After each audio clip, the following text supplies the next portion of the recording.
Hey guys, tonight we're opening a book you can't exactly hold in your hands because it might be carved into stone, baked into clay, or buried under the desert for 5,000 years.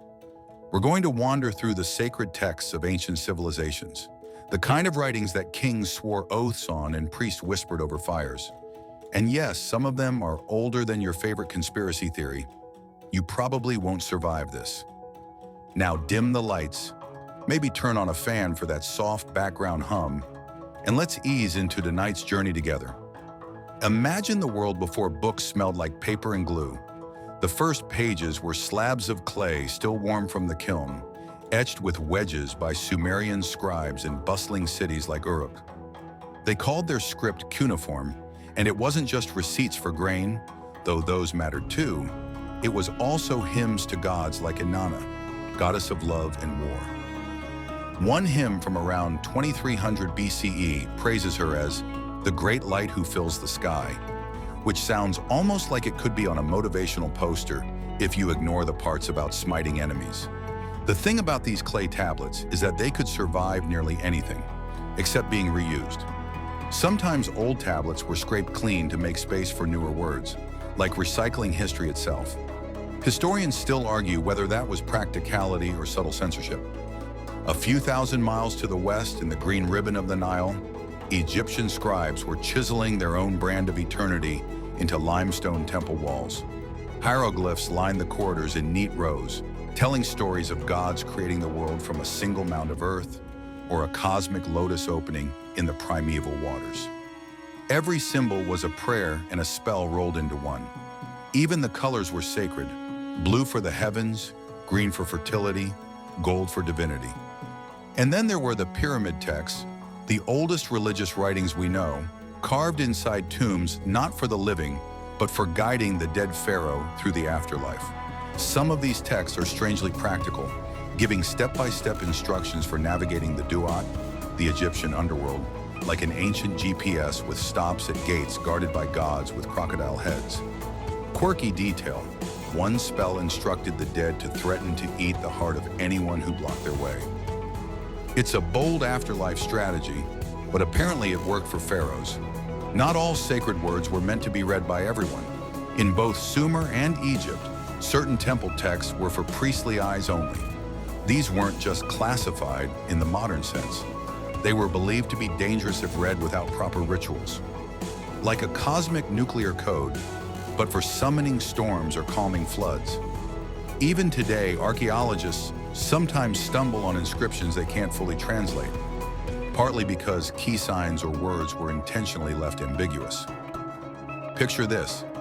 I'm standing in a dim chamber under an Egyptian pyramid, flashlight catching the shimmer of faded blue paint on a wall that hasn't seen sunlight in 4,000 years.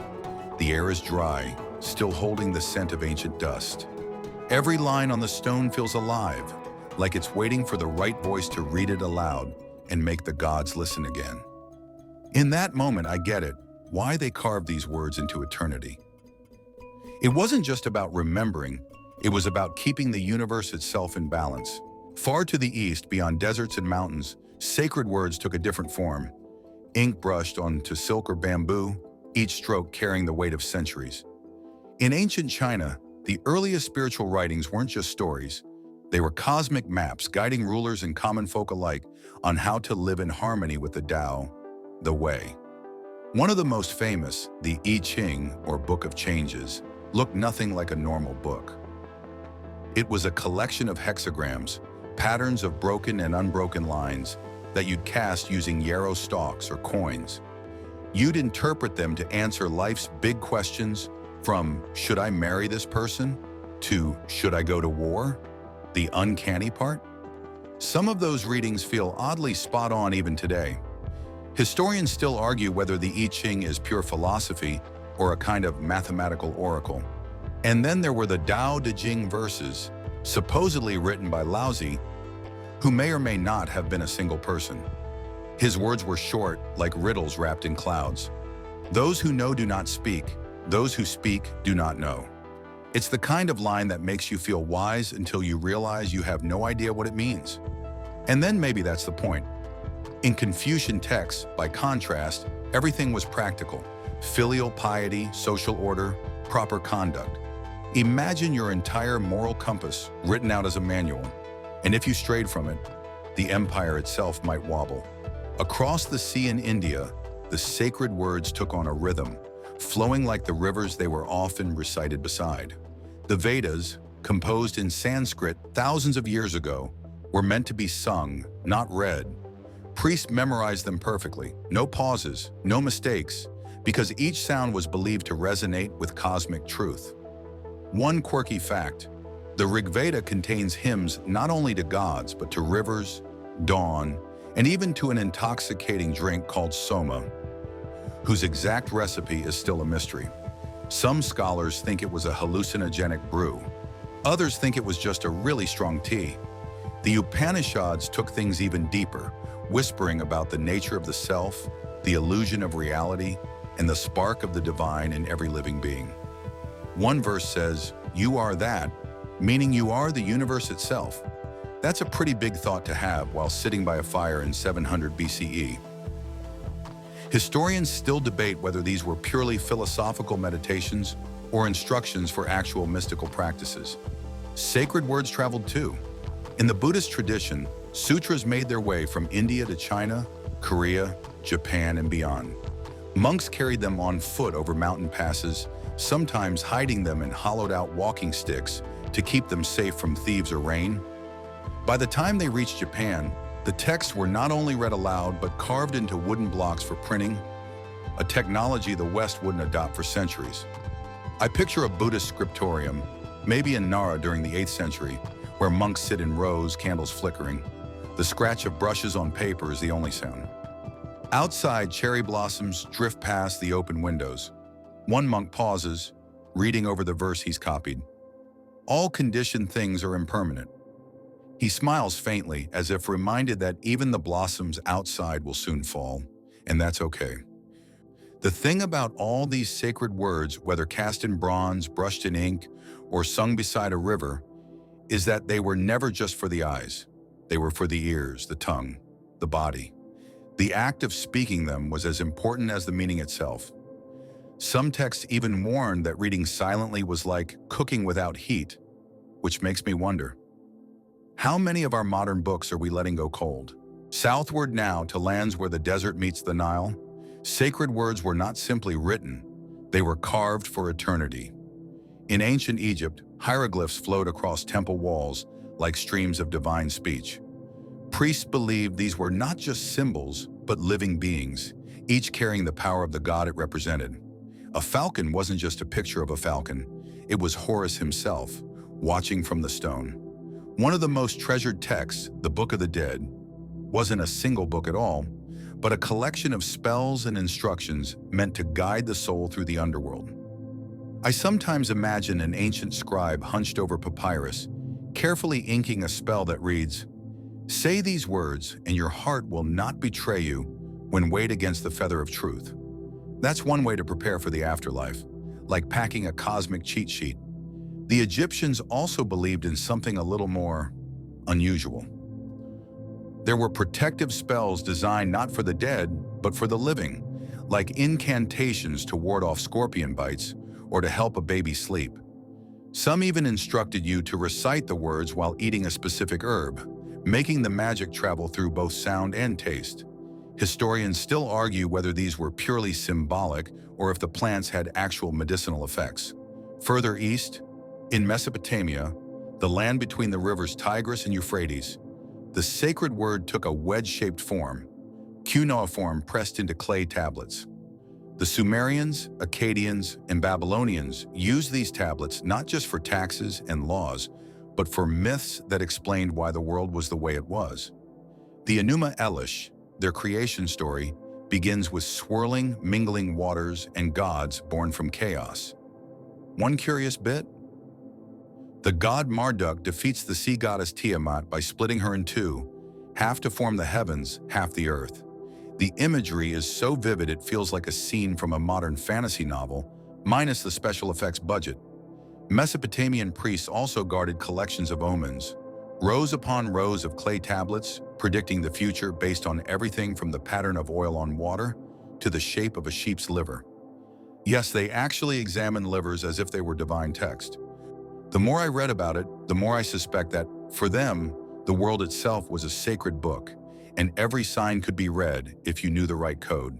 And then there were the Hittites and their treaties, which read almost like spiritual contracts.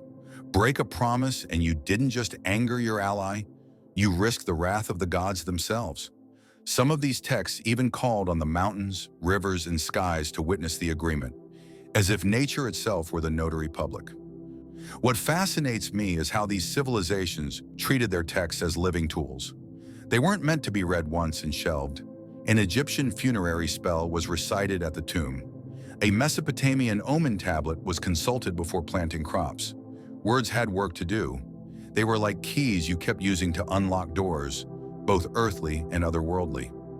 I picture a dusty temple courtyard in Babylon, the smell of baked clay and incense in the air.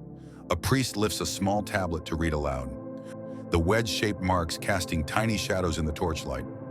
Somewhere beyond the city walls, the river flows on, carrying silt and secrets, just as it has for thousands of years. And maybe that's the thread tying these ancient places together, the belief that the right words preserved in the right way could shape reality itself. A spell to guard the dead, a hymn to invite the rain, a contract to keep the gods on your side. All carved, painted, pressed, or sung, not just to remember the past, but to keep the present from unraveling. We drift now toward the eastern horizon, where mist coils through mountains and rivers carry whispers of older worlds. In ancient India, the sacred texts were not just written, they were sung. The Vedas, some of the oldest surviving scriptures on earth, were passed down orally for centuries before they were ever committed to writing. Priests, or Brahmins, memorized them word for word, syllable for syllable, in rhythms so precise that a single misplaced breath could alter the meaning. Imagine carrying hundreds of thousands of words in your head, your voice the only vessel keeping them alive. No pressure, right? The Vedas weren't merely religious, they were manuals for the universe. Poetry, philosophy, astronomy, ritual, even a bit of pharmacology tucked between hymns to the gods. The Rig Veda, the oldest, speaks of cosmic order, sacrifice, and creation in a style that feels both alien and familiar. One hymn describes the universe emerging from the dismembered body of a primeval being, Purusha, a creation story as unsettling as it is poetic. Historians still argue whether these myths were metaphors for natural processes or literal accounts believed by ancient listeners. Then came the Upanishads, texts less concerned with elaborate rituals and more with the mind's inner landscapes. Here, reality is questioned like a riddle. The self, Atman, is equated with the infinite, Brahman, and truth is something you find by peeling away illusions layer by layer. Reading them feels like stumbling into a philosophy seminar where every question is answered with another question, and somehow you leave feeling lighter. Meanwhile, far to the east, ancient China cultivated its own textual treasures. The I Ching, or Book of Changes, was both divination manual and philosophical treatise. You'd cast coins or yarrow stalks, interpret the resulting hexagrams, and read the corresponding passages for guidance. It's part fortune-telling, part life coaching, wrapped in cryptic poetry that makes a horoscope look like a grocery list. Then there's the Tao Te Ching, credited to the sage Laozi, with its 81 short chapters urging readers to live in harmony with the Tao, the way. Sometimes it reads like gentle advice, the soft overcomes the hard. And sometimes it sounds like a fortune cookie written by a Zen master on a mountaintop. In the realm of law, China's Book of Rites and Analects shaped societal behavior for centuries, blending ritual propriety with moral philosophy. They weren't just moral codes, they were instruction manuals for being a functional human in a complex web of relationships. And yes, some rules were oddly specific, like how many steps you should take when approaching an elder. The Confucian mind didn't leave much to chance. One of my favorite quirky details comes from Japan's earliest chronicles, the Kojiki and Nihon Shoki. These texts weave history and myth so tightly that it's hard to tell where one ends and the other begins. You might be reading about an emperor's reign, and suddenly the narrative detours into a tale about a storm god throwing a tantrum and flooding the land. Practical? Not exactly. Memorable? Absolutely. The way these texts were preserved often bordered on the obsessive. Indian manuscripts were copied onto palm leaves, each letter inked with care, then wrapped in cloth and stored in dry, dark places. In China, scrolls of silk or bamboo strips were bound together with cords, rolled and sometimes hidden in caves to protect them from political purges or natural disasters. I think about those anonymous scribes, bent over in lamplight, perhaps wondering if anyone centuries later would still be tracing the shapes they made. In all these places, sacred words weren't frozen relics. They were living streams, constantly recited, debated, and reinterpreted. The sound of the Vedas chanted in a temple at dawn, the rustle of a bamboo scroll being unrolled in a scholar's study, the soft click of yarrow stalks falling into place before the I Ching is read. Each text, each ritual was a way of saying, this is how we remember, and this is how we keep the world in balance. Sometimes I wonder if we've lost that rhythm, the feeling that the words themselves are as alive as the people speaking them. In the hush of a library or the quiet corner of a temple, maybe that heartbeat is still there, waiting for someone to listen. Our path curves now into lands where the sacred word was carved not on leaf or scroll, but into stone, clay, and even memory itself. The Maya, for instance, etched their cosmology into towering stelae and painted codices, books made from bark paper coated with lime to create a white surface. These codices, like the Dresden Codex, were dense with glyphs that danced between history, astronomy, and ritual. They mapped eclipses centuries in advance, recorded offerings to the gods, and guided priests in choosing the right day for ceremonies. Historians still argue whether their complex calendar was simply a tool or a kind of cosmic mirror reflecting the heartbeat of the universe itself. In Egypt, sacred texts often served as passports to the afterlife. The Book of the Dead wasn't a single book, but a collection of spells and instructions, painted on papyrus and tucked into tombs. Imagine a guidebook that tells you not just where to go after death, but how to charm the gatekeepers, avoid the crocodile-headed demons, and recite your innocence before a divine jury. My favorite odd detail? Some versions included illustrations of the deceased playing board games, just in case the afterlife got boring.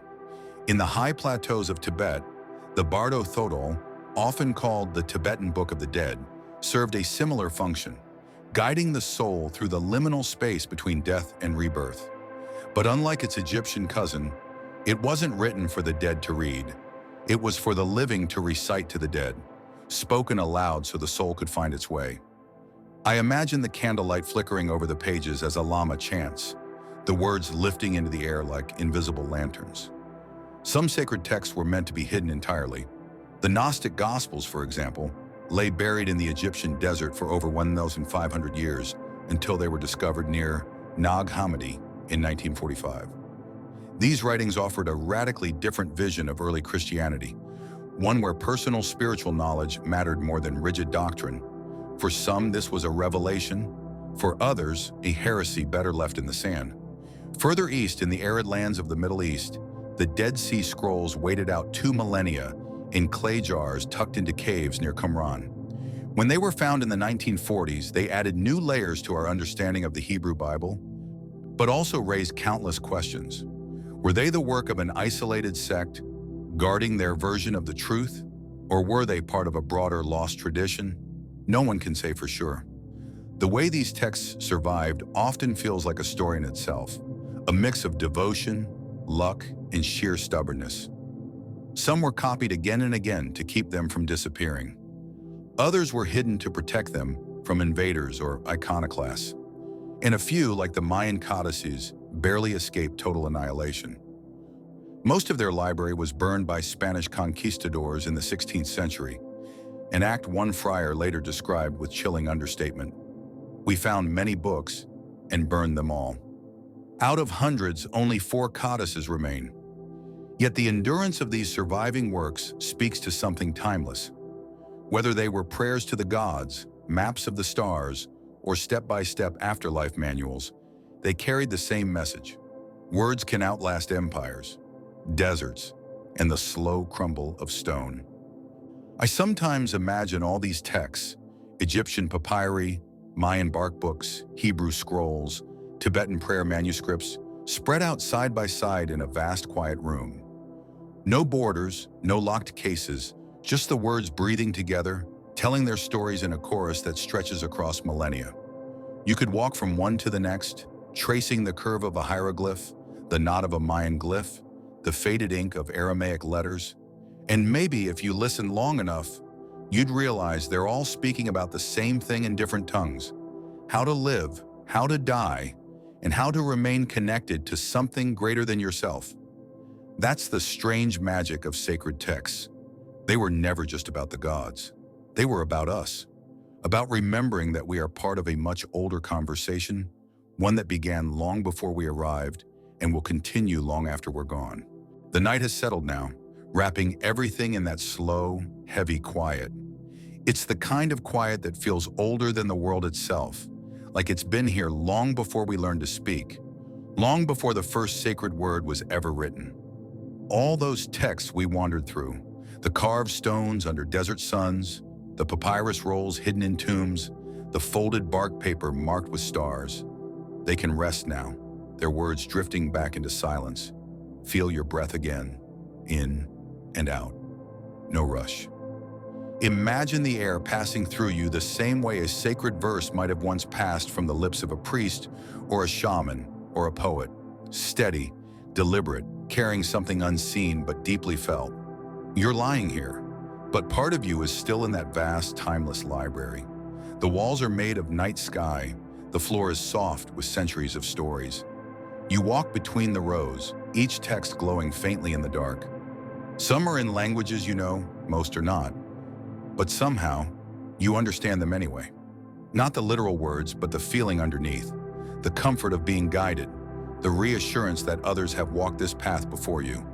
Let your shoulders drop. Let your jaw rest. Feel the weight of your body sinking into the surface beneath you, like you're being gently shelved in the safest place imaginable, kept, remembered, and cared for. The stars above are turning slowly, the same way they turned for the scribes, the monks, the keepers of the old stories. There's nothing left to study now, no ritual to complete, only the hush, only the breath. The guardians of those ancient words will keep watch. Sleep deeply, dreamer. The story will still be here when you wake.